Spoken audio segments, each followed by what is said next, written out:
Jeg vil gerne vise, hvordan man strikker vandrette masker. Det kan man bruge til en start på sit arbejde eller i slutningen af ens arbejde. Nu har jeg slået min maske op på rundpind og skal starte med at strikke de vandrette masker.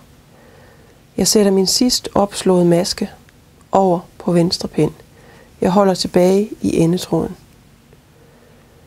Så strikker jeg bag nummer 2 maske fra pinden, bagom den første maske. Og så strikker jeg den første maske. Så tager jeg dem begge 2 af pinden. Sætter den sidst strikkede tilbage på pinden. Strikker nummer 2 maske. Bag ved den første. Strikker den første igen. Og sådan bliver jeg ved med at sætte den sidst strikkede maske tilbage på venstre pind.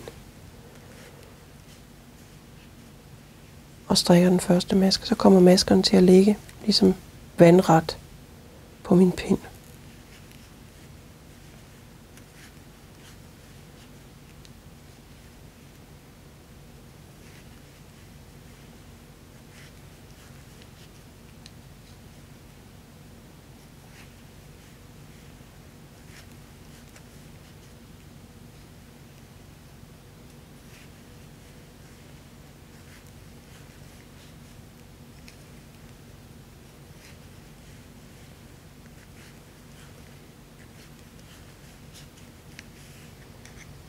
Så kan man se, hvordan de kommer til at ligge og er vandrette.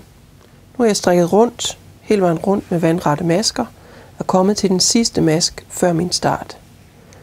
Jeg sætter den sidste strikket tilbage, strikker,